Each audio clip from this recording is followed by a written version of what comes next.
Alright, so I'm now out in the open in the general public, and I'm in like the heart of DC. Like, it doesn't usually look so pretty. Like, they have all these decorations. There's a Louis Vuitton on my left here. Yeah, most of DC I wouldn't say looks this pretty. I'm in some type of luxury center, and I'm also just using my my phone to find the location, but it's pretty cool here.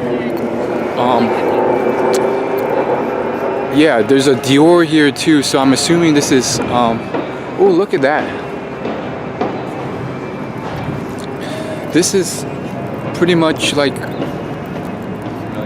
the luxury center, I'm assuming. As far as this adventure and travel show, I heard about this thing because of a travel influencer I follow on Instagram. There's tons of them. They basically travel the world for a living, which is quite an exciting life. And I'm all about, helping you and myself live our dream lives, optimize our lives for health, wealth, success, happiness, and just a good time in general. Doing what you love for a living. And so I follow a lot of these travel influencers, and one of them posted about this thing. I never heard of it before, didn't know there was a travel adventure expo, and I bought a ticket. I don't know what to expect from it, because I've been to other conventions and stuff like that, and it didn't always turn out so great. Because one, like I went to Vid Summit, and there was good and bad stuff about Vid Summit. The bad part was that it cost over $1,000 for one ticket, not including flight and hospitality and hotels. And then I paid extra, like a few $100 extra of my hard-earned money. I was earning minimum wage at the time to go to a VIP event, and there's like 100 people there. I thought it'd be some intimate thing where I could like meet some influencers or do something cool. Nope. And it really just smelled of like a marketer scheme to try and make a lot of money from the event. This Adventure Expo, it's a lot better. It's the morning of a Saturday, and the area around where this expo is going to take place is not crowded. Like, there's barely anyone walking around right now. I'm assuming most people stayed up too late on Friday, like I would have. So there's not many people here. That also means that this expo is not too big, which means it's doable. I've also been to Otakon, and the prices for tickets there were more reasonable but still expensive, like $100 each. And the traffic and parking was pretty insane. Like, it wasn't like so insane that I could not find parking, but that was only because I reserved ahead of time, and I'd reserved a spot like weeks in advance using one of those services like Parking Panda or something. And now with this thing, which is based on the website and the pictures pretty big, but in person it doesn't look that huge, because there's like, I've been to DC numerous times. The amount of people here and traffic right now is not bad at all, which is surprising because it's a Saturday, it's a tourist day, and we are relatively in the heart of DC. So what's my point here? My point is that this might be one of the best actual convention / expo events I've ever been to. The tickets were only $11, not including the $10 price of parking, which wasn't even that bad either. But here I am. Here's the convention center, the DC Convention Center. And if you just look on the outside of it, that doesn't look bad either. Like, there's barely any people outside. I don't see any line. And that's a great thing for me, because some of you might be like, oh, there's no line, that means no one's going to this thing. I kind of think like that's good, because from the pictures online, I know it's already jam-packed with like hundreds of booths of like hotels and resorts, you know, doing giveaways and stuff like that. And I have a better chance of like actually meeting some of these influencers. I don't like lots of traffic and parking, but what I do like is, you know, meeting, networking with influencers, you know, winning prizes, learning cool information. So that's really why I'm here at this event.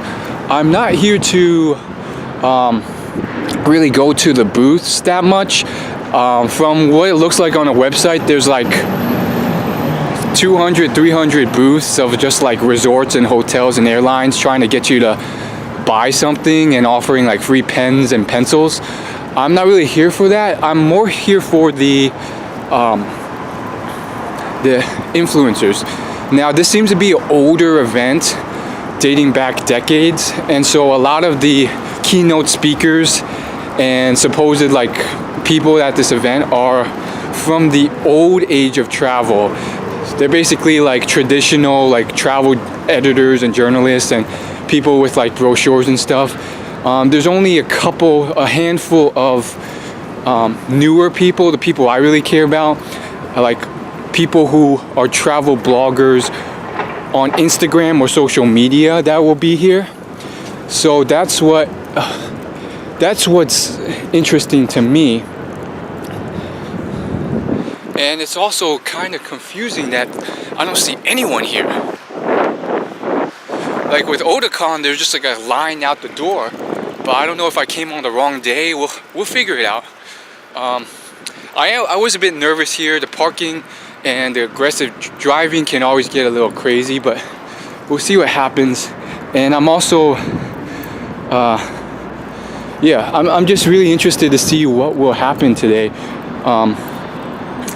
You know, maybe nothing will happen. Maybe it's the wrong day, but hopefully not.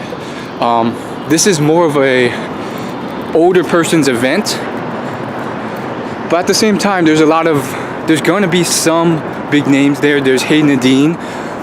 She's speaking right now, and I'm late. She's like the person who told me about this event on Instagram. She has a speaking panel. There's going to be information panels here, but we'll see.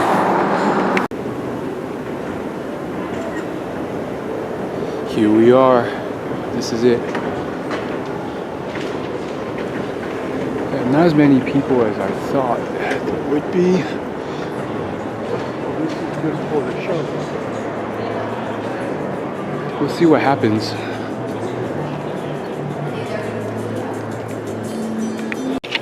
So here I am. I made it into the building. Looks like I'm early. There's like no line. This event, from the looks of it, is not like South by Southwest where it's just like tons of people flooding through. This is good for me. I might have a chance to actually meet one of these influencers because I've been to, as I mentioned, I've been to events and there's just so many people there and such huge lines that there's no chance you can meet an influencer. Like LA Fit Expo, that is the place to collaborate with like fitness influencers and stuff like that. But like this is just going to, I feel like I'm going the wrong way. I thought that was the entrance, but okay, anyways. LA Fitness Expo, that was the place to like network with fitness influencers and stuff like that. But like I've seen the vlogs of the lines that just line up. There's like no chance of actually meeting anyone unless you're willing to wait like half a day. But that's really why I'm here. Just kind of like network and like perhaps get them on a video here, meet them in real life. That'd be pretty cool. And maybe find a few tips about travel hacking and travel that they maybe have forgot to share or were never asked before. That's really why I'm here. There's also the points guy, the guy behind the pointsguy.com, which is like one of the biggest travel hacking sites in the whole world. He's doing a speaking panel here today. person I really want to catch is Nadine, who may not even stay for this whole event. She might be gone after she speaks, which is like right now since I'm late. You're all good.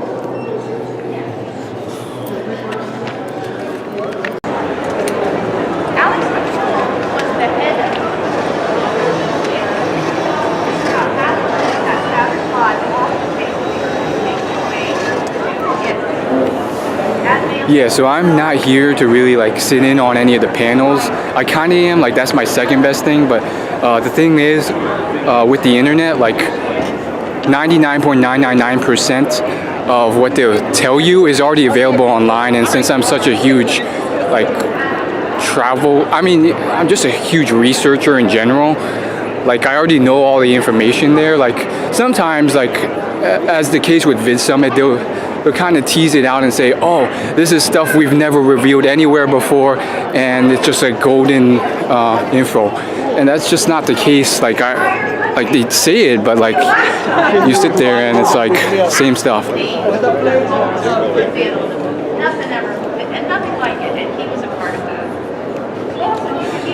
So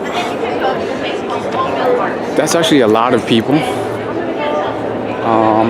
which makes me think that maybe I won't be able to meet Nadine or any of the other influencers here, which is fine. I'm gonna try though. I think I'm almost missed her event. I asked where her theater is, and it should be like in the corner over there, but here it is maybe. There she is. That's awesome. That's really cool. I think it's a good thing that there's so few people here. Like she might be like a bit pissed off that there's only like a couple people here seeing her speak, but it's good for me. Like I've been to tons of, as I've said it before already. See ya. Not English. There's not a lot of English in China, but there's a lot of like English characters, so it's easier to understand and kind of navigate. It was very difficult. When I went back in 2015, I went back in 2014 and went back again in 2015. When I went in 2015, it was, even though, like I said, I was by myself, so I was a more experienced traveler then, but just the ease of getting back.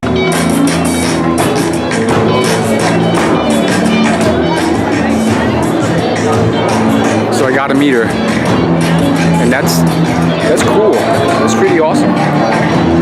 And yeah, now there's a bunch of other panels I can go to, but not a big deal. Like the rest of them are more so for like older people. Like you can tell the demographic here is quite old. But you know, there's also a couple others. There's the points guy. I'd like to go to his interview, his panel, perhaps be able to talk to him. And then there's Alyssa Ramos at the end of the day. She's also one of the only influencers, social influencers here, social media influencers. And as far as these like expo type things, they do have a few good giveaways. Maybe I'll win a cruise or like a flight or something. I don't know if I want to go through the hassle. We'll see. Alright, so something incredible happened. I was waiting in line to see Nadine.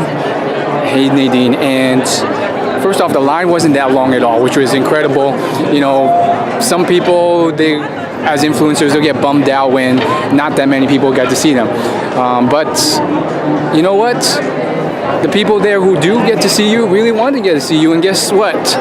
It's great for me because I don't have to wait like 5 hours to potentially see an influencer. So the point is, the line was short, and I still had to wait like 20 minutes or so to see her. And during that time, one of the people who was like facilitating the event, I noticed she was holding like a really expensive, like high production video camera, and you know, the thought occurred in my head, it couldn't hurt to ask. So I asked her, can I use your camera rather than mine to record this whole thing? I am going to one day have the world's most respected personal development YouTube channel. And she said yes. And she said, you know what? I also am looking for good video footage. Can I feature you on our website homepage? So I was like, yeah, for sure. It's a win-win for everyone. And so, you know, long story short, I got to interview Nadine, ask her like 3 or 4 questions, and on a very high production camera. I asked some, in my opinion, hard-hitting questions that like aren't addressed by travel bloggers, and I think are like the most important questions around travel that no one really talks about, that hold most people back from living their dream lives of traveling. One of which was basically, how do you expect to travel when you want to grow your resume and professional development and so forth. So now I'm just kind of like looking around the booths. There's another, 2 other really influencers that I kind of want to take a look at. One is Alyssa Ramos in the afternoon, and Brian Kelly of thepointsguy.com, who has a ridiculously large site, like massive site, millions of visitors per month. He's basically a travel credit card hacker, founder of the site. Now, the other stuff here, I don't really care that much about. Like, I got what I came for, really. I am very grateful and happy to have, you know, met and interviewed her, and that's all I can ask for. If the rest of the night turns to crap, fine by me. And so I was thinking about like doing giveaways and like going to like cool of like stuff like this, like a motion thrill virtual reality ride. But if you look at the line, it's longer than the line for Nadine. And that's not a jab at Nadine. I think she has an incredibly large social media following on Instagram and YouTube, like hundreds of thousands, and it's still growing, and it will be the future. But based off this more traditional event where the age group is larger, the keynote speakers are older and from the traditional world, I don't think they've realized it yet. You would think by at this era, you know, 2018, with all the stuff Gary Vaynerchuk has been saying for like 10 years, it would have changed by now, but it's still very traditional. People are very slow to kind of like pick up the pace. Maybe the internet influence isn't as big as we thought. I don't know, but I'm very excited today. I was thinking about going to some of these like booths to like enter for giveaways, but the lines for some of these booths, like the ones I want to enter for, like there's like a Philippines one here. The line is kind of long, but that's what I'll probably be doing. Now, the more you do this, the more these things will become second nature to you. You don't have to think about them. You'll just recognize those things and adjust. Not only watch your backgrounds, watch your back. I thought this was funny with the sadhu. These are these self-proclaimed holy men that you'll see in Nepal, India. But this monkey was kind of eyeing them a little bit. So you gotta watch your back too. Here, another sadhu. He was getting ready for the rush. Here it is. He's having a little snooze. And you got this monkey here, kind of sneaking around the front, ready to steal his cigarettes or whatever he's got there. So, photography is about timing and anticipation. It's recognizing that photo op before it even happens, finding a great background and waiting for something interesting to happen in front of it. So Ansel Adams says good photography is about knowing where to stand. And I kind of, I talked about that briefly where I was just moving around, you know, taking a step or two to the left or right, change that background in association with my subject. Move around your subject, manipulate the scene. So here we are in Fez, Morocco at a caravanserai. So we're getting some history from our local tour guide. And there's this fantastic, probably 300-year-old door. And as we're talking with the group, I see people walking by. Like, okay, that's kind of a cool frame. If I could time it right and get someone walking by there, this would be great. So I caught this woman. She's dressed in the local traditional outfit, and she's in the middle of the step, which is nice. And I somehow got her perfectly in there. I mean, just luck. Luck is a big part of photography. I was very lucky to get this shot. Then you'll see a lot of mules, donkeys going by with big loads. As this one walks by, a cat walks into the door.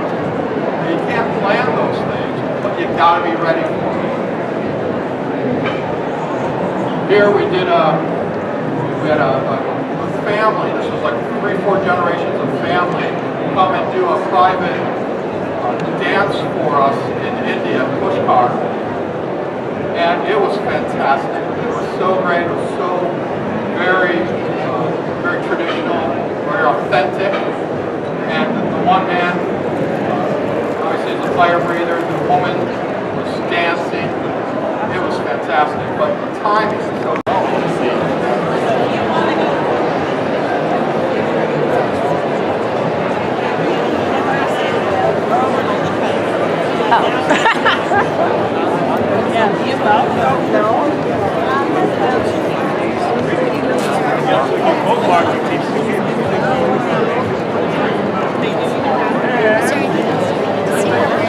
Yeah, I think I saw it.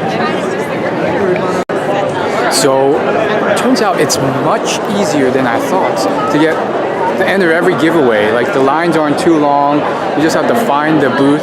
They even list out all the booths that are doing giveaways, so it's easier for you to find where you're supposed to head. I've already entered most of the giveaways. I want to finish them all out, and it's still only maybe like midway through the afternoon, so so far so good.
And tells her that a rescue mission is on its way.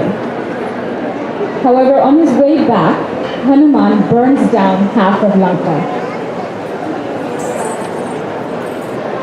Rama and company then work together to build a giant bridge by means of which they cross the ocean to Lanka and ready for battle. A great battle ensues, with Rama finally vanquishing Ravana. Ravana dies, and the war comes to an end. Following the war, Rama, Sita and company return to Ayodhya, the land from which Rama had been exiled, and upon their return, a big celebration is held during which Rama assumes position of king. Ramayana Saka.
This guy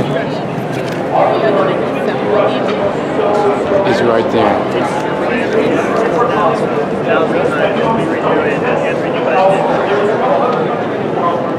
Look at the turnout. I mean, this guy just started as a guy blogging about travel hacking.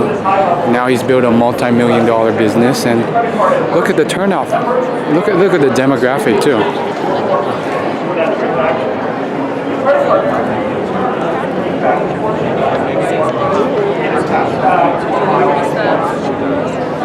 Now, I highly doubt that he will mention anything that you can't learn online through his webinars or free articles. But maybe I will. I'm guessing he's just kind of catering to a audience who doesn't have as much general knowledge.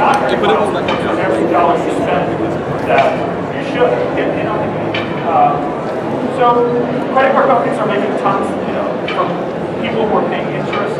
I would not recommend, first and foremost, very clearly, if you're in debt or can't manage your funds, or if you're getting a credit card, you're going to spend outside of your threshold. He's saying don't travel hack if you're in debt. On credit cards, even a little bit of interest, because it's a 10% APR, which is low for credit cards, it's going to negate the entire cost of the milestone points. It just goes to show you that, like, even an ordinary person can really make a huge impact if you really want to.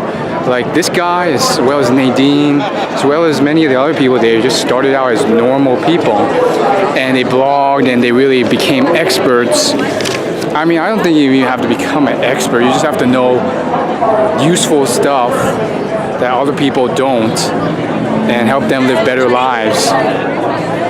And so this guy, I don't think I will be able to really talk to in person. There's a chance, but I'll probably have to wait through a really long line, and then may have like 10 seconds to do a video with him. Might not even be worth it. But yeah, I follow his site. He's one of the big travel hacking credit card sites. Pretty cool guy. Currently, he just seems to be going through general information on, not travel hacking when you're in debt, and from what it seems, credit card interest rates.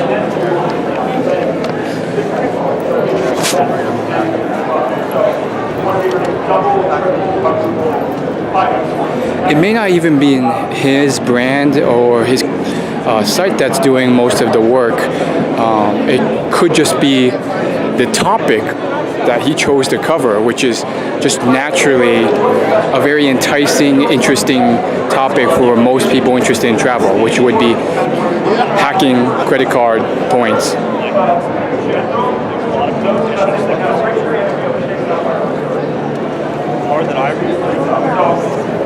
Geez, look how many, he asked how many people had the Chase Sapphire reserved.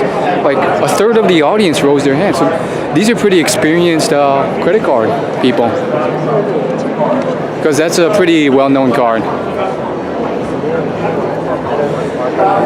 What's also interesting is the demographic is generally about a generation older than me, so that's a good and bad thing. Just like how I kind of sit in on investing meetings and insurance conferences and stuff like that, I tend to be one of the youngest people there. So arguably I'm ahead of the crowd. Technically I'm not, since many of the social media travel influencers are much younger than me. They're in like their early 20s. All of a sudden, instead of going to one end, you've got the sales points using cash or debit card. 3x points on those cash. Honestly, I did actually learn some really interesting stuff from Nadine Sykora's talk and Q&A session. The little bit that I did see that she doesn't mention on her YouTube videos, not because they're like super secret, just because like they're so nitty gritty that she doesn't have time to cover them. Just like stuff like which travel resort tour company is the best, and he says she's basically said most of them are like really good. She also like there is some good tips that you actually can get from an event like this.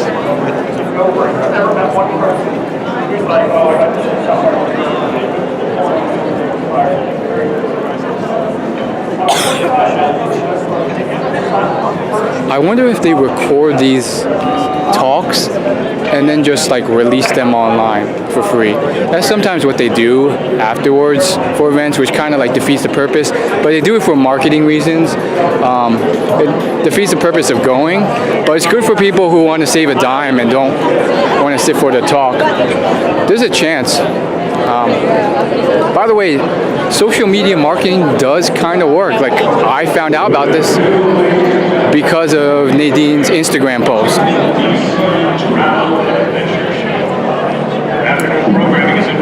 Yeah, I'm not going to stay for his event. I can't hear a thing, unfortunately. Maximize your travel experience. Starting in 5 minutes on the Travel Theater. It already started. What are you talking about? The travel expert, Mr. Cooper. Wonderful chef from Indonesia starting on the Taste of Travel stage. And a wellness travel panel on our destination. Too many leads, but in general, I tell people get off the airline and leave set as hamster wheel. A lot of times people will, this time of year, this past week, send out emails, oh, you can buy back to platinum status for $2,000, right?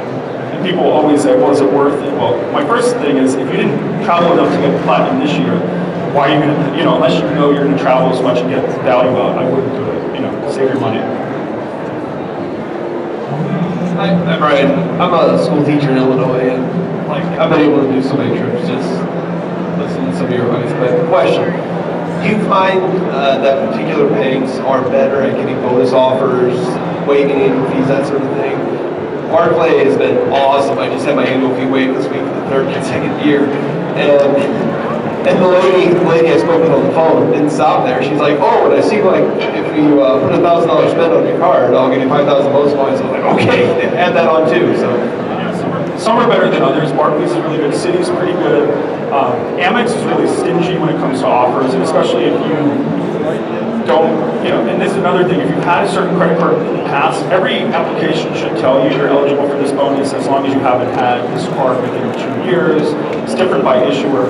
But yes, so certain issuers, if you don't get a retention offer, don't take it personally. Some issuers just don't do that, but for sure.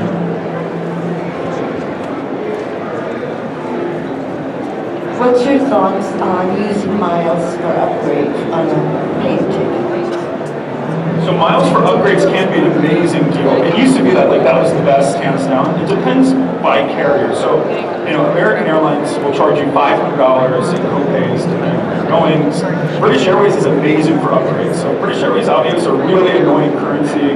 They're hard to use, but once you kind of crack them, there's no co-pays and it's a really small amount to upgrade to the next level. So I would just say it depends per airline. But the problem with using miles to upgrade is that there's no availability at the time you book. A lot of carriers will make you book in a more expensive fare in order to be upgrade eligible, and then that may never clear. So there's a gamble where you're going to be shelling out cash to not get the upgrade. So my advice is search for flights that have it confirmable at time of booking, because a lot of times it comes down to the wire and it's stressful. But upgrading can absolutely still be, especially internationally.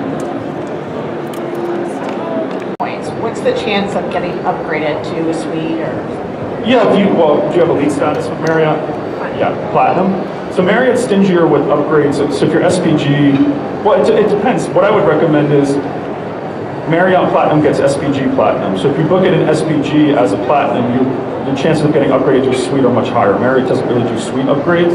So the Prince de Gaulle is like my favorite SPG property in Paris. Beautiful, and they have upgraded me in Platinums a lot. So yeah. So Marriott, there's a little portal that you can link your SPG Marriott account, and once you link it, the status will transfer over. So yeah. Well, no. So if you want to switch points, it's 3 Marriott to 1 SPG. But for us SPG people, it's amazing because you take it times 3. So we have a whole post on when to redeem via Marriott, via Starwood. There's something to be maximized everywhere. Never hurts to ask. Well, that's another. I know people who, email hotels in advance to let them know they're coming. Hotel GMs. Introduce yourself. Be excited. I mean, there is still a huge human element to travel. If you're an asshole, like, you're not going to get upgraded. Trust me. Like, think about it. If I was a front desk agent and someone's, I demand an upgrade, right? No, right? Because there's so many entitled assholes out there. I see it every day on the front lines. And that was like one of my biggest mistakes in the United dragging incident. I actually blamed the passenger just because I came from a place where I see annoying passengers all the time. And then the Twitter pitchfork mafia came after me. I was like, wow, I've never had this sort of hate. And then I apologized, and that was actually my most when they retired. We're just using the Southwest. So I forget what your question was, but I'm passionate about the Southwest Companion Pass. Yes, it is worth it. And their co-brand with the 50,000 points is, sometimes they have 60, but it's, yeah, if you can maximize it, it's definitely worth it.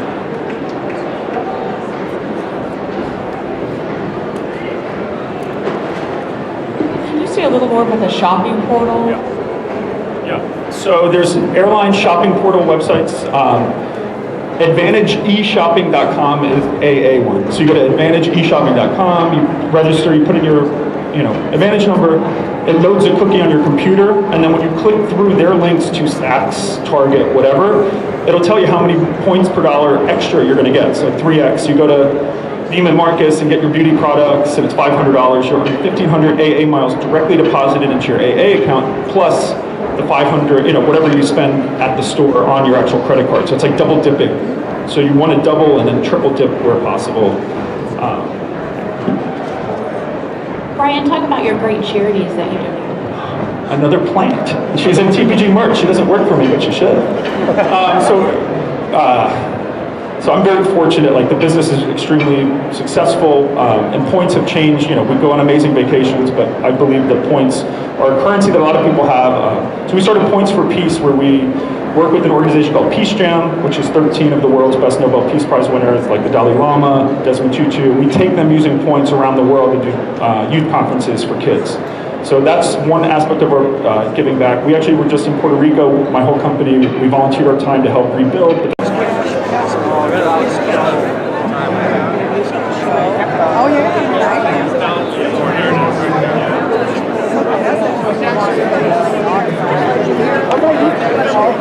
On the outside, you've got a place where the house is parked and the chaps. The kids are on through the ball game, hiking, biking,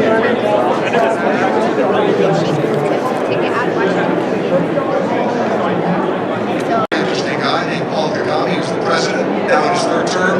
That economy is growing at 7%. He started a program for reconciliation that is unparalleled in any country in the world. He's working on a deal right now that every child gets a laptop. And, of course, the other reason why you go, other than people are so great, the mountain gorillas. And guess what? All the poachers are now the game wardens. They turn them around as well. Unbelievable destination. And if you play it right, you can bookend it, go to Nairobi if you want, go to Uganda. If you're really bold, you go to the Congo. It's right next door. So the point is, you have opportunities using Rwanda, the capital city of Kigali, as your hub. And in the interest of being self-serving, mark your calendars for April 26th. That's the premiere of my next Royal Tour program. The next Royal Tour program is the Royal Tour of Rwanda with the President. For those of you who haven't seen the show before, I've been doing it for about 16 years. I go to heads of state, kings, presidents, and prime ministers. I get them to give me, as crazy as it sounds, 6 days of their schedule. Hey, Washington, D.C., good to be back. How you doing? Ready to travel? I know there's a lot of stuff going on outside, but today we're really going to focus in on travel. So I'm going to give you about 50 minutes worth of my best travel tips that I learned from traveling around the world every single year. Now, after the talk, I'm going to be giving away some goodies, so if you could after the talk, meet me near the rock wall, and that's where I'll be hanging out and answering some questions. But before we get started, I want to show you my very first passport photo. So I've been traveling for a very long time, and my parents were avid travelers. And when I was in university, I had the opportunity to study abroad, which led to my love of European travel. And I go to Europe every single year. And I've been to other places, other continents, Central America, South America, and I just completed an around-the-world trip from Beijing to London, completely overland. And that was an extraordinary experience.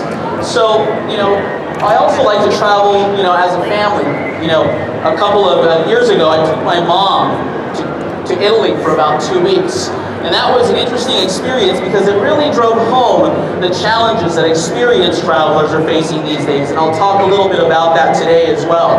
I do have a website. It's called angelstravellounge.com. So I encourage all of you to subscribe if you like my tips.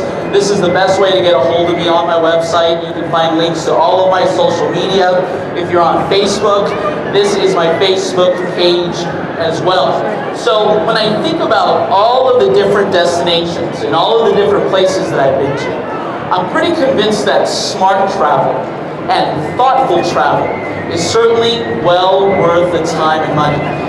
Everything is going to stay wrinkle-free, essentially. So 4 t-shirts here, 2 base layers, some running pants, swimsuits. I have 4 Oxford shirts in this cube here, along with another sweater like this. My extra pair of shoes, and 2 trousers in here. 2 weeks worth of stuff, easily accessible, right? And I'm not even getting into the stuff that I packed into my personal bag. Well, ladies, I know you're waiting on bated breath how my mom and my wife possibly get 2 weeks worth of stuff into this carry-on, so let me show you. So we're going to open this up, and you're going to see that everything has its place and everything has its order. Nothing is floating around willy-nilly inside of this bag.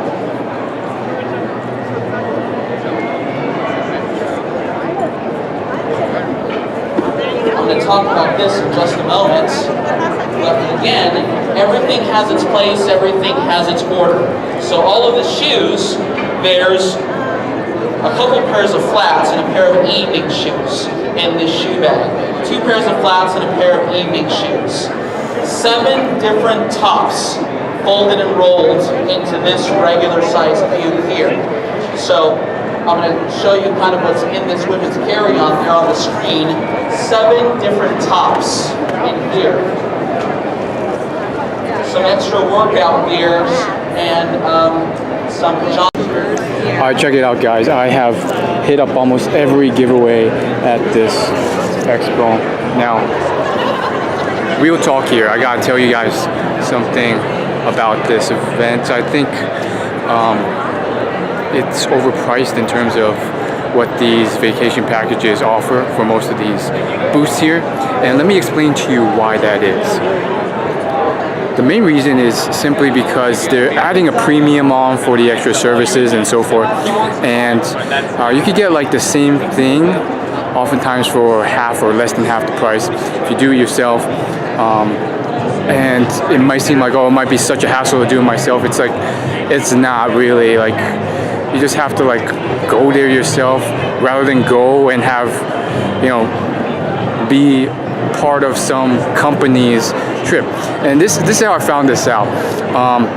I looked at the pricing for a Indonesia booth, which I knew pretty well. I knew the pricing there.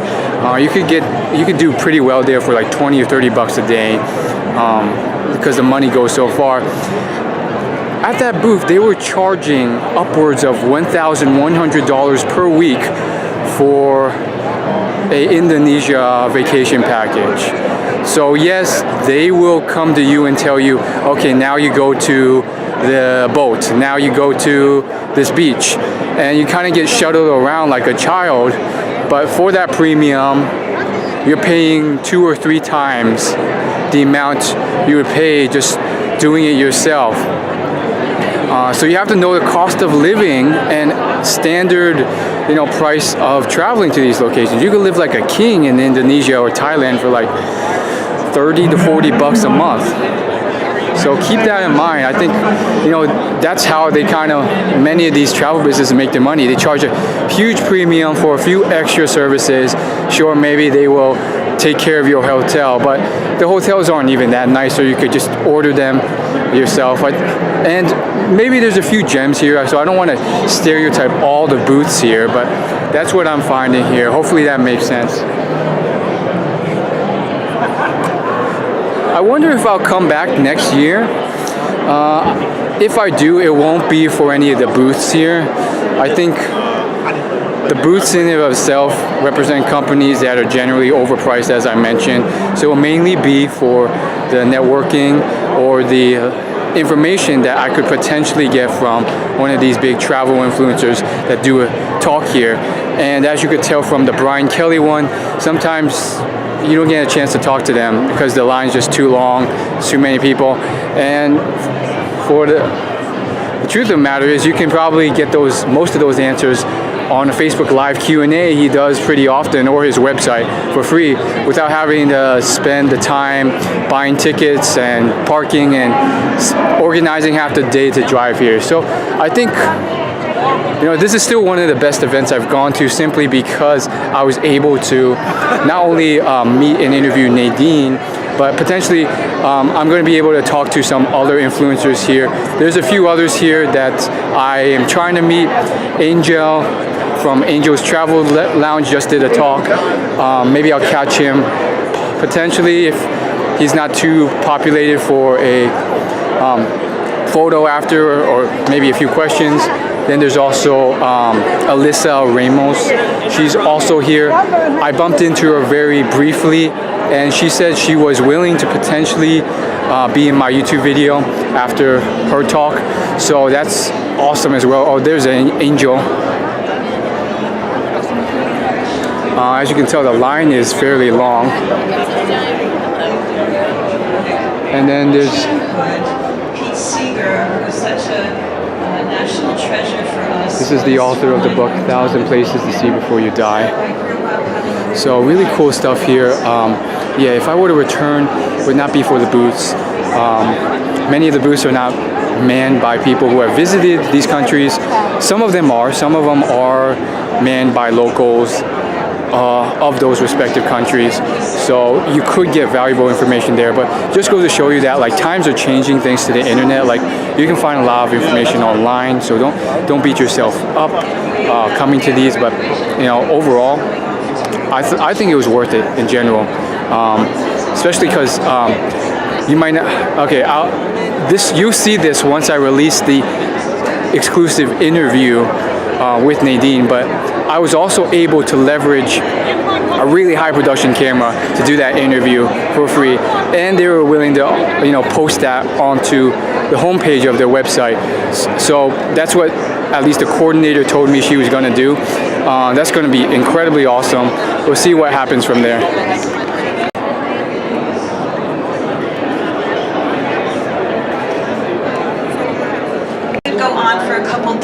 About the wonders of Italy. In fact, at one point we were talking about doing 1,000 places to see in Italy alone, because it just offers that much. I'm a little bit partial, it's true, but if you've ever been, you understand why it's the most revisited country in the world. So, contrary to what some people like to think online, I didn't have a trust fund, did not have a rich boyfriend that I hid in pictures.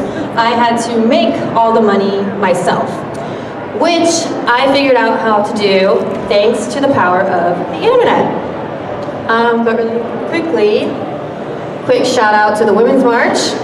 It's What's going on right now? Girl power, self-made entrepreneur right here, wearing a dress in Antarctica.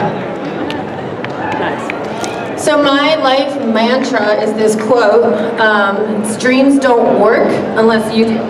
So a lot of people like to complain that they don't have money or they don't have time and they don't have, the opportunity, but in my mind and always in my life, I've said I'm the only one who's going to be responsible for making my dreams happen.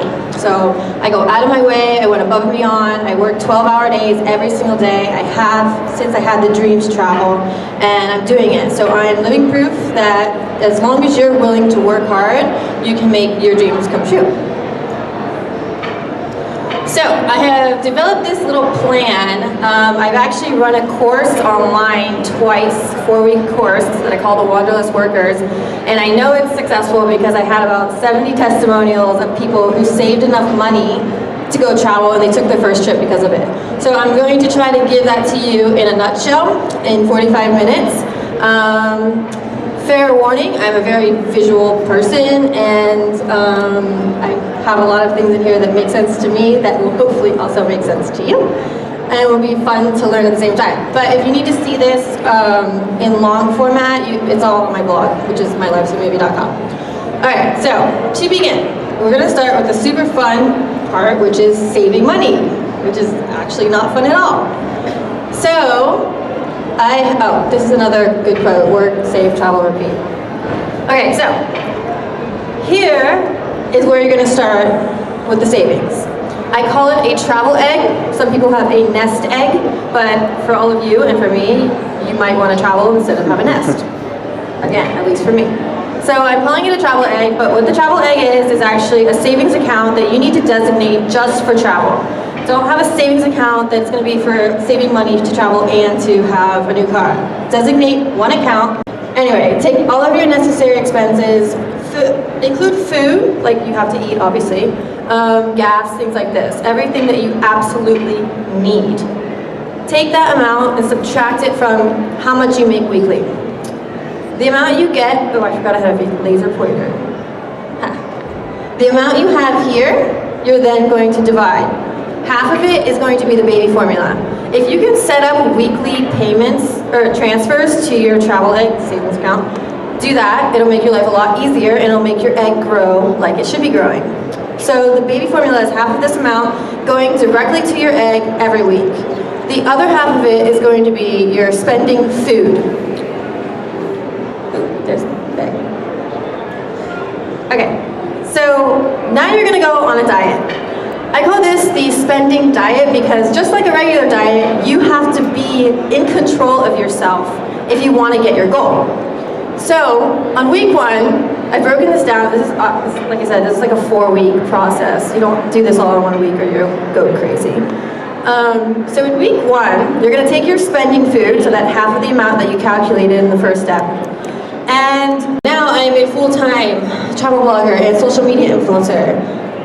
I get paid to travel, but to start out, I needed money to travel. Otherwise, you can't start a blog because you don't have any destinations to write about or take photos of. So, I made up this word. I don't really know if it's a noun. I meant to edit that, but disregard. It's additional work that you do in your spare time to make extra money to travel. So, how many of you have a full-time job where you find you have a little bit of spare time at your desk? No one has spare time? Spare time? Spare time at home. How much time do you spend on Facebook, on Instagram? A lot of time? An hour at least? Okay, so this is all time that you could be using to work on a Wanderlust work spare job. There are so many jobs on the internet that it's like a crime how much money there is to be made just by doing one of these extra jobs on the internet. This is how I paid rent, paid my bills, and traveled. I found freelance work online. I applied to all of them. I took any of them that I could get. I had really random jobs like writing content for stock blogs. I know nothing about stocks, but I went to the University of Google, figured it out, and got paid to write about it. So, this is going to be a week process that you're going to learn how to find work online. Here's the egg again. The egg now has pom-poms because he's other people that are gonna have this like boring white paper and like nothing appealing about it. But if you're into that sort of thing, more power to you. So anyway, you're gonna also make a pitch. I say fake it till you make it because when I was first starting, again, I had no experience writing. I had no experience in marketing or PR, but in my pitch, I said that, and I said, but I really want to learn about it, and I want to know everything that you know, and I want to do it all, and just be really good at it, and that worked. I landed my very first freelance job as a journalist for a magazine because I said, I have no clue how to do this, but I really want to do it, and I'm really willing to listen and do anything you tell me, and that's why they hired me. So that was my foot in the door with writing. And look at me now. So that's be an open book. Be open to wanting to learn more and say that. And be very appreciative in your pitches. That also helps. Okay, so on Wednesday, you're gonna start with the fun stuff. You're gonna apply for 5 freelance jobs. Now this is a bit of a tedious process. This entire thing is. If it were easy, then everyone would be traveling and happy and not worried about saving and making money. But it's tedious. That's why I say dreams don't work unless you do. You have to put the work in, otherwise it's not gonna happen. So my top favorite sites, I found the majority, as sketchy as this sounds, I found the majority of my freelance work on Craigslist. Craigslist is, you post your own thing, it's super easy, you don't have to register, people like that, people like simple. On Craigslist, you can go to any of the categories. I would often do writing and editing, or PR and marketing, and I would find a treasure chest of jobs waiting for me to take them and take their money. They're not high paying by any means, unless you have the skills and the experience. Really helping people live their dream lives through health, wealth, love, and happiness. I want to make it to be the world's widest respected channel. Right now it's just a hobby. Awesome. That's where all the dreams start. You ready? Hey guys, so I'm here with the social media influencer, online entrepreneur, travel hacker extraordinaire, Alyssa Ramos. She has been to so many different countries, 75, 7 continents, 7 world wonders, 7 wonders of nature. Incredible. And one thing I found incredible when she did her speech earlier today was that she mentioned that she doesn't have a trust fund, she doesn't have a wealthy spouse or boyfriend who's really doing this to her and giving her the money. And I think that's very empowering for anyone out there who maybe they don't have the looks or whatever to attract a wealthy wife or whatever it is. It gives them the hope that they could potentially do the same thing and travel the world. So, Alyssa, thank you for being here today. The first question I have for you is, what do you think the number one excuse is that you hear when people want to travel, but they never execute on that? The number one excuse is, of course, that they don't have enough money, but there are excuses that stem to why they don't have enough money. So a few of them are they're not making enough at work, they don't have enough time off, they have too many bills to pay, which I always say everyone has that problem, but you can either complain about it or you can do something about it. Right, and I myself am in a similar situation, but I've seen a lot of people my age who they have so many excuses when travel comes up, yet it's their number one thing that they want to do. And sometimes they know all the facts, but they just don't execute on this, which is very interesting. What do you think is that X factor that has kind of allowed you to travel? I know you work really hard too behind the scenes to make this happen. Yeah. I'm also very determined and I'm very stubborn. So I don't like to set goals and not fulfill them, especially if I make it public. So when I first said, I want to travel, I had already told people about it. I think I even told my mom about it. And so I couldn't go back on it really. I was like, I've talked all this talk. I need to actually do it. Otherwise I'm just letting myself down, and it was like a lot of pressure. Cool. And so in terms of like final tips, what do you think are like the best ways of really having a virtual income and working hard? I know you do freelancing, or you recommend. I did, yeah. So one thing is there's so much opportunity, especially on the internet right now. And us millennials are so good at using the internet that there's really no reason for you not to try to get extra work from it. But also keep in mind that you can't just jump into doing something like I'm doing with the blog and the Instagram. That takes a while, and I think a lot of people get discouraged because it doesn't blow up right away, and they forget that there's work that needs to go into it, and that there's work that needs to be done in order to finance those types of dreams. So if you just start with small jobs like I was talking about in my speech, with extra income, freelance on the side jobs, maybe not your favorite thing, maybe time consuming, but still something that's going to make you money while you're creating your dream. Thank you so much, Alyssa. Thank you. Oh, do you want to plug anything for the people, your Instagram or your sure. website? If you want to check me out on Instagram, it's My Life's a Travel Movie, or if you want all of my tips, including my 4-week course on how to save and make money, you can find it on mylifesamovie.com. All right, so just to give you some of a reality check, it was not super easy or super convenient or glamorous to get an interview with any of the other influencers, but it happened. So basically I had to wait about 20-30 minutes in line for Alyssa Ramos. She had probably the same length line as Nadine, and she was kind enough to do a quick video interview, which you'll be seeing. But on top of that, before that, I tried to wait in line and ask Angel for an interview. He's another travel blogger, and I waited in line, complimented him, and just told him about what I liked and told him about what I did. And he said, this man who's coordinating the event has to take me away. I'm sorry, I can't do it. And I had to catch myself from not feeling bummed out, but that's why what Gary Vaynerchuk says about no expectations and you've already won. That mentality kind of really helps. And it really is I already won by getting an interview with Nadine here, so that was really cool. And then when I saw Angel sit in front of me in the next speaking panel, I'm like, wait, did you have time but you just didn't want to interview me? So I tried not to overthink it or think about it like this. Maybe he really had to go, or he was just very uncomfortable with interviews. It doesn't have to be that he dislikes me or something like that. So I think that's really important. Just keep a positive mindset. You never know, there's 100 factors that you may not have considered, but in general, I am very happy about how this event turned out. I've been to conventions and events and networking events not knowing what to expect at all. I went to New York and I posted a New York vlog for the first time recently.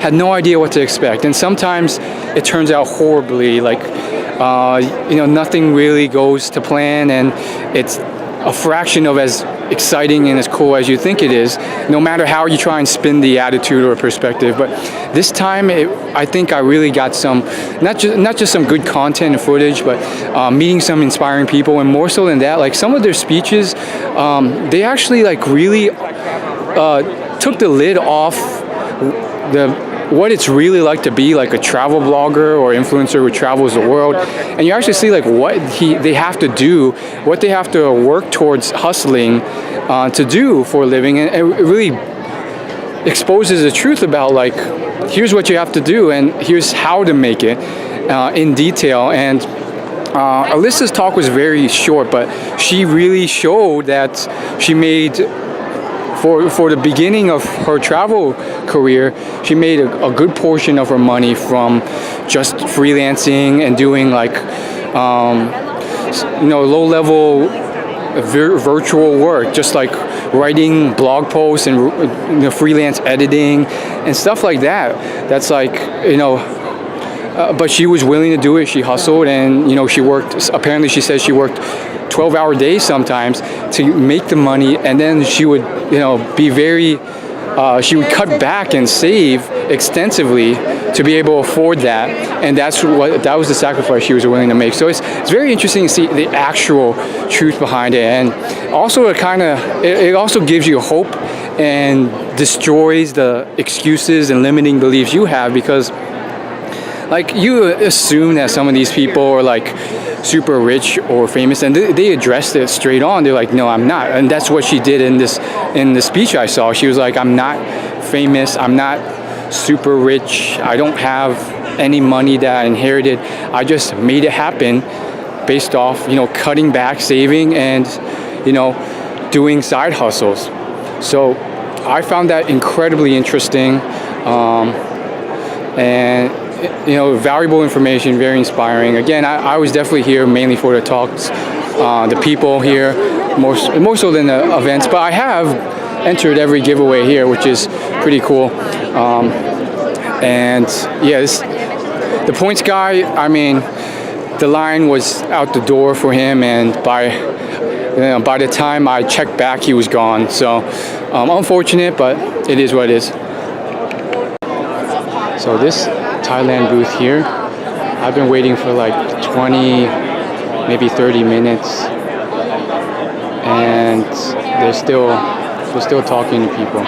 So just goes to show how popular Thailand is as a destination. I didn't realize it until coming to this event and some recent comments by travel vloggers on YouTube, but apparently like even like destinations like Thailand are getting a bit overrun in terms of tourism.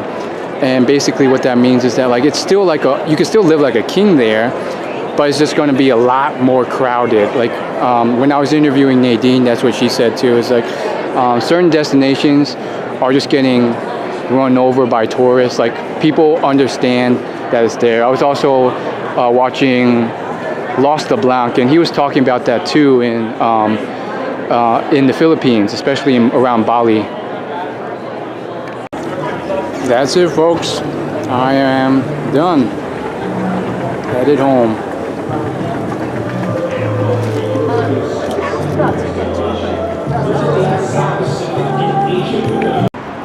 So there it is. I'm exiting the convention center, and I have this whole bag of promotional material like free pens and chapstick. I usually don't pick it up if they're offered, so it's mainly just stuff that I use to like take notes. Like some of the booths had people who were actually locals of the area that they're promoting, so I asked them like what their favorite beaches and destinations were to get like a locals insiders tips on that. And I basically took that and I wrote it down on a brochure for future reference. There really wasn't much to offer. It was mainly just like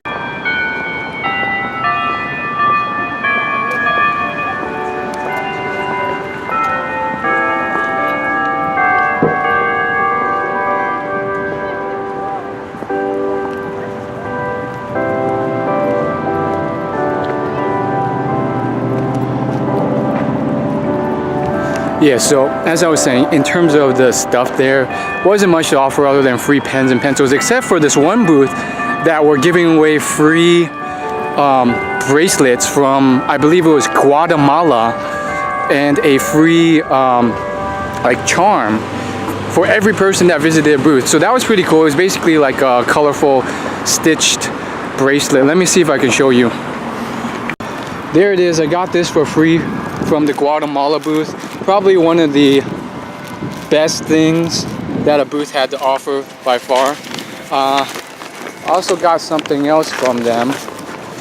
This little like silk, I don't know if it's silk, it's just a pouch of some sort, rainbow pouch. So I would say in general, this event has probably got to be one of the best convention / expo themed events I've been to in terms of pricing, for sure. Some of the other stuff, you know, I've already talked about the booths, but overall I really like this. Thought I got a lot out of it, especially because I took that extra step and said it couldn't hurt to ask. And you know, I was shot down when I asked some of the staff if they could potentially let me use their more higher production video camera to do an interview with one of the speakers, and they shot me down. They weren't super mean about it, but they did shoot me down, and I did get slightly affected, but I didn't let that get to me. And you know, it's all about this mentality of it couldn't hurt to ask, because when I did it with another staff member earlier, she was willing to do it, and she let me use a higher production camera, and it was a win-win for everyone, because she was looking for more content for this, you know, Expo's website and their sister websites. And for me, it was just you know,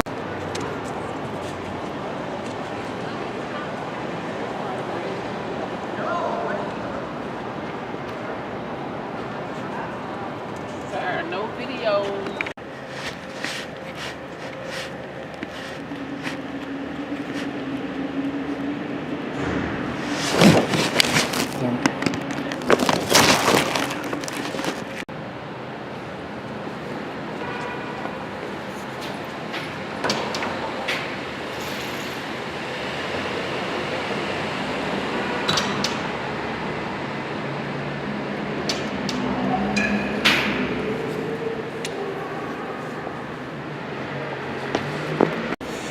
here I am in the garage on a Saturday afternoon, night again.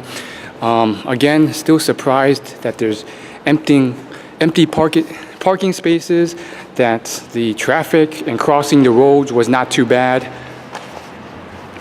I'm guessing it has something to do with the fact that it's a lazy Saturday, there's no holidays going around, and that this travel show wasn't super huge. The point is, great for me, means it's easy for me to get out and about. Would I return to this event next year? It entirely hinges on who is going to show up as a speaker.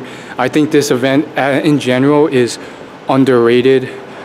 People don't go to this because they don't know about it, and it seems to be originated from a more traditional setting. One person that sat next to me, I asked her a few questions and started a conversation, and she said she has been going to this exact event for 6 or 7 years now. So it definitely has roots in the traditional travel industry before the internet and social media came about. Therefore, a lot of the audience who is aware of it is older. The booths are more traditional. She says even to this day, and this has been the way ever since she first started going to these, she has been unable, even though she's been willing to, she has been unable to just pay right there on the spot with credit card for an entire trip. And she's not entirely sure why this is. She says it may be like something to do with the fact that they couldn't disclose privacy or something like that, but they couldn't actually take the credit card and make the purchase for you at the location, which I think is ridiculous, because as an entrepreneur or business person, like, it's very hard to get a sale. So when someone is literally chomping to give you money, as this lady who I talked to mentioned, you should do everything you can to just get that sale done when they're literally begging for it. And she was very enraged and outraged that they weren't able to do this, even though they had all these brochures and all this stuff about how they couldn't, about all the travel packages that you could buy for $1,000, $5,000 at each booth.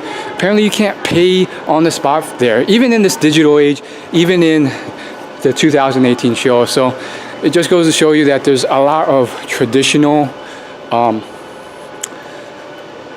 rules and ways of doing things that haven't been entirely broken, but we've seen people sort of break the trend already, with the points guy, Brian Kelly being there, and all those other figures being there.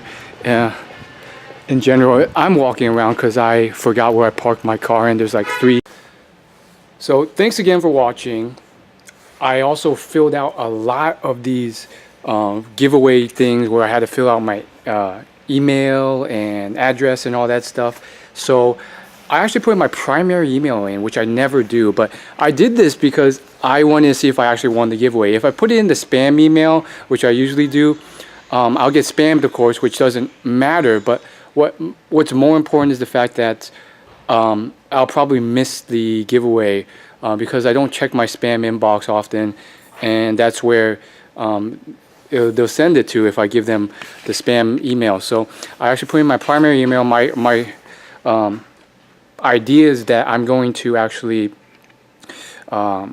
check my primary email, of course, and after about a week or a week and a half, if I didn't get any emails that I won anything, I'm going to unsubscribe from all of those travel email newsletters and marketing letters just to clean up my inbox for productivity's sake. Now, a few of the travel boosts that really interested me, I did put my secondary spam email in there because I do check into that spam email and I do look for travel deals or just bargains of any type. So I do actually use that, and that was kind of my strategy for this event.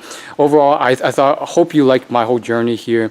Thanks so much for watching. Hit that subscribe button if you're new. Let me know what type of content you like for me to do a video on in the future. And again, just keep in mind that whole message as a whole, that you don't have to be like some super epic person to be able to do this. As you can tell from a lot of the people who are here, as well as the people who were speaking, most of them, if not all of them, started out as just ordinary people, but then they learned and then they executed on what they learned. And then over time, all of a sudden, there are these, people who are living their dreams or close to living their dreams. So look at me, I didn't have to brave the storm to get here.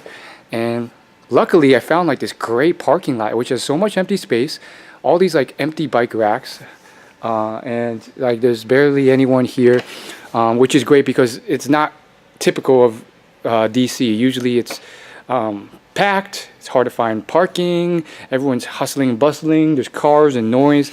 This is more of like I guess it's a premium parking lot with just plenty of spaces, or maybe it's because it's a tourist day, but no one wants to visit the city today, and everyone at work is at home because they don't want to drive today, they're on Netflix. But works out great for me. There were stuff that I was anxious about, yet I overcame it to get here. And just as an ordinary guy, I was able to interview these awesome travel influencers one-on-one, at least 2 of them. The top 2 that I really wanted to interview, actually. So that's great. You got to focus on a positive. You can't always be like, oh, I didn't get to interview that guy, or that guy denied me. You got to focus on what you did get. And what I got was probably the best, one of the best outcomes I could have asked for. So that was incredibly awesome. And I think for anyone who's interested in travel hacking or travel industry online on social media, I think this place is underrated, and it's an easy way to kind of like network and meet with some of the top travel people without having to go through all that hassle of like VidCon and wait in line for extremely long periods of time. It's a great event to do this.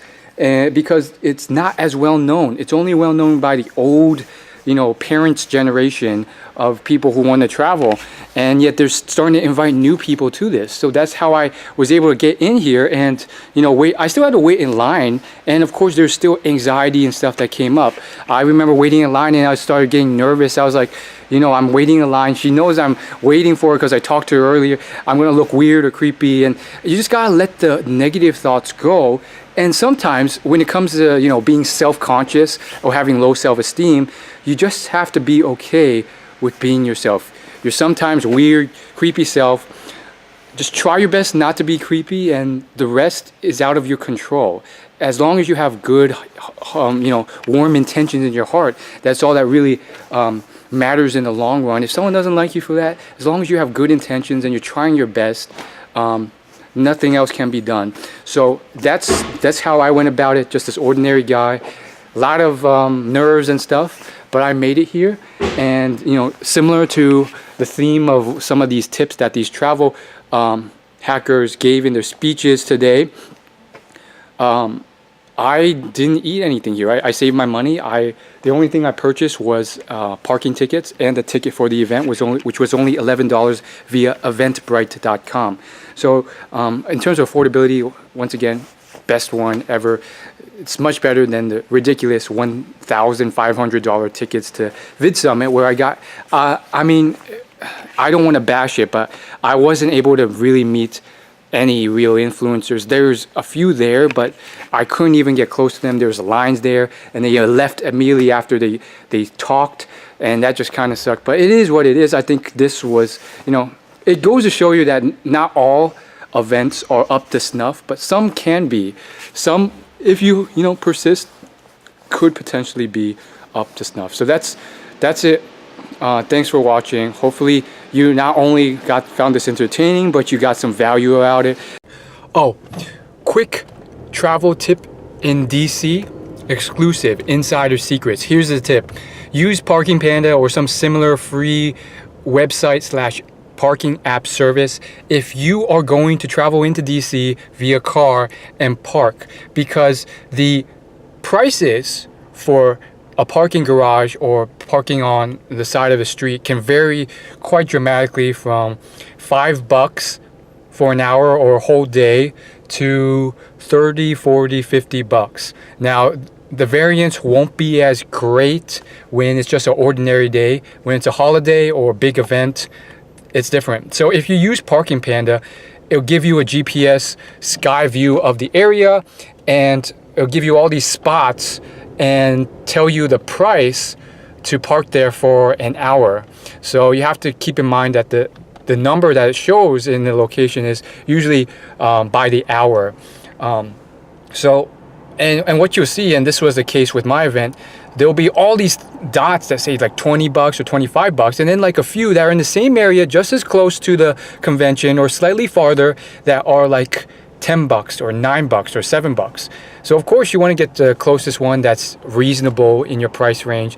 I chose the $10 one, which was, I thought it was worth the extra $2 to get, to be closer to, within walking distance to the event. And sometimes if you go to these cheaper ones on weekends, you'll get an extra surprise, which is what I did at my event. And that is, although Parking Panda told me it was going to be $10 an hour, they had a weekend deal which was $10 for the whole day. So that was pretty cool. Also, when it comes to DC driving and parking here, it can get fairly aggressive. Some of the people here are very selfish.